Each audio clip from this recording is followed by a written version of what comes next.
Hello and welcome our broad views to RCD's News English edition. Tonight for the highlights we got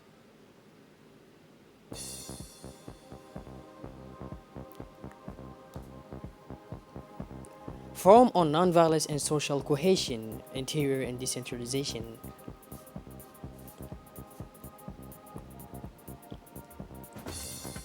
In the international scene, earthquake in Haiti, the death toll rises to at least 304.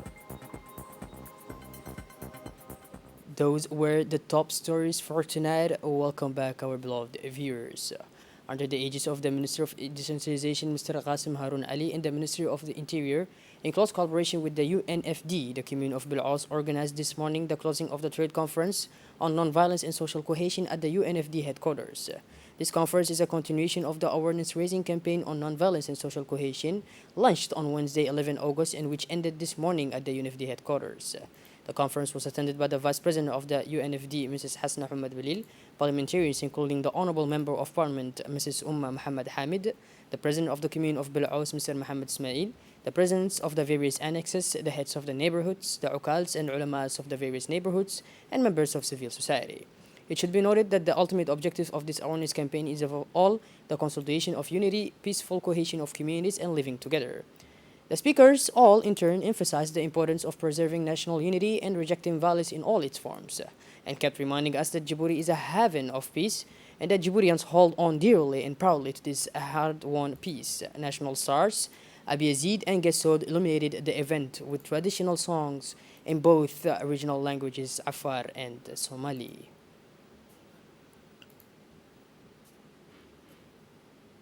The president of the National Union of Djiboutian Women gave an additional speech that pointed out the importance of social cohesion, stressing the need to maintain social harmony.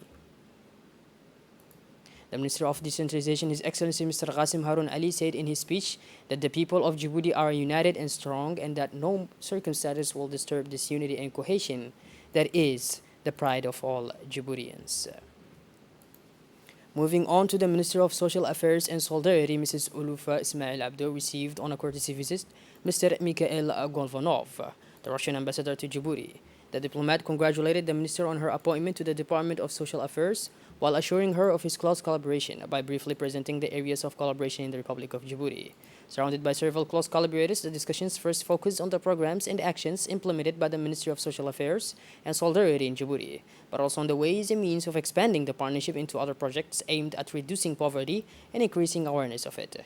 During the meeting, the minister said that Russia is a strategic partner for the country, but several ways of partnership in the social field, such as the fight against poverty, can be explored, and that to respond adequately to this problem, the government, through its department, has put in place since 2016 a national strategy for social protection in the system of social register, affirming that their common components should be strengthened and promoted through action and activities aimed at empowering people. Moving on to the Secretary of State in charge of sports, His Excellency Mr. Hassan Mohammed Kamil visited yesterday the National Institute of Sports Training of DAI, where he was able to exchange and make eye contact with the young athletes in training. The protege of the power expert gave a warm welcome to the delegation before proceeding through the immediately of an official of the center, a guided tour of the premises of this architecture located on the heights of Dai.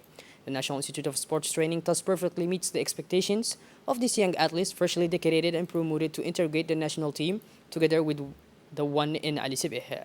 The center will allow the region to shine on a regional scale thanks to the organization of high-level competitions, which makes it an attractive and struggling facility of our region.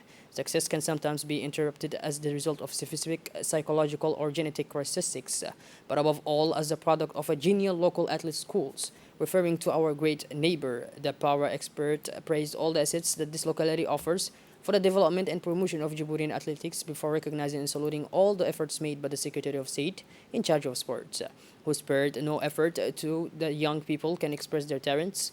Before closing his visit, the Secretary of State in charge of sports, His Excellency Mr. Hassan Mohammed Kamil, sponsored the ceremony of awarding trophies to the various teams that have distinguished themselves during the DICE summer tournaments.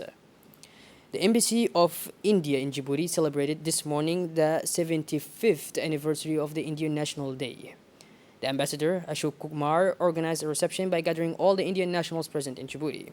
The ceremony of the commemoration of the National Day of the 75th anniversary of India was chaired by the Ambassador of India, Mr. Ashok Kumar.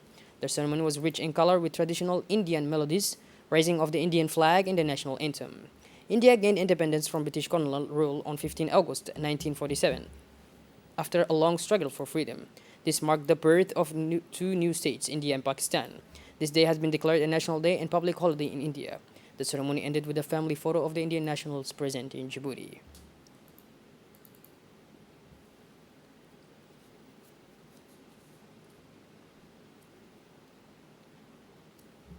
The Indian ambassador, for his part in Djibouti, expanded his warm congratulations to the Indian community in Djibouti on the occasion of the glorious Indian independence, reviewing the achievements that India has achieved in the past years. India and abroad, a very happy Independence Day.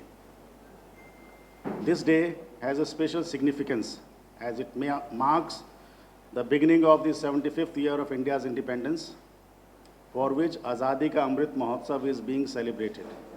My hearty congratulations to you all on this momentous occasion. Now, as we look back to the 75 years journey of our republic, we have reasons to be proud of the considerable distance we have traveled.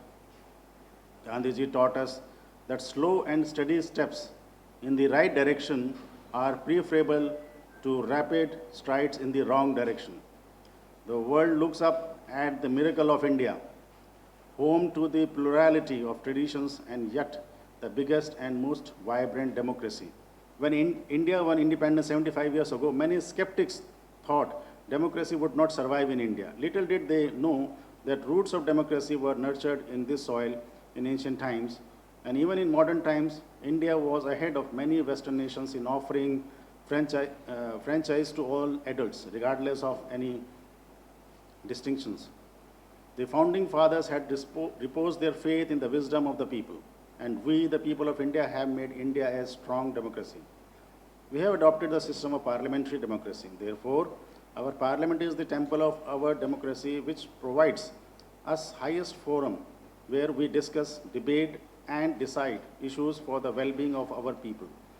It is a matter of great pride for all Indians that our parliament will soon be housed in a new building. It will be a fitting statement of our outlook. It will honor our legacy while also walking in step with the contemporary world. It is more than symbolic that the new building will be inaugurated in the year of the 75th anniversary of independence. A team of ONYAD agents and technicians have been working hard since yesterday evening to repair the leaks in a damaged water pipe. It is a main pipe in the western south sector of the capital. Indeed, the rupture of the pipe was caused by the extension of a septic tank of a house located along the road separating the neighborhood of Engela from that of the FNP. This incident deprived many neighborhoods in the area of drinking water supply. To check the extent of the damage, the ONYAD distribution service had to evacuate the stranded water with pumps and tankers in order to check the pipe and put it back into service. Evacuations that are difficult to access, however, ONYAD informs the households concerned that the works is still in progress and that the situation will be resolved as soon as possible. Reacting to the situation, the head of the distribution department of ONYAD, Mr. Imam Ali Ahmed, could not hide his indignation at this kind of illegal extension of housing damaging the drinking water supply system in urban areas.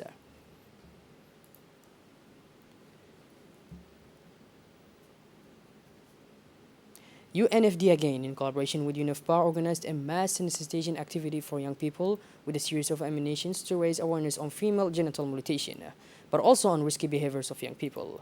The activity took place on the beach of La Cesta on 14 August with the participation of more than 300 young people.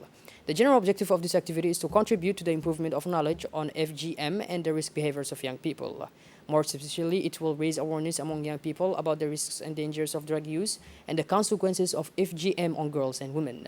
Several activities has enabled the results to be achieved, including dances, songs on drug use, a slam on FGM, and awareness panels.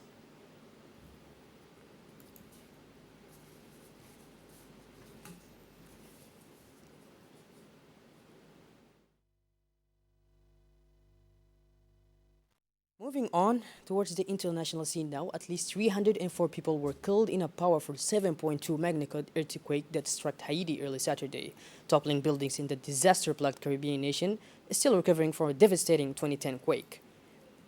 The epicenter of the shaking, which rattled homes and sent terrified locals scrambling for safety, was about 100 miles by road west of the center of the densely populated capital, Port-au-Prince.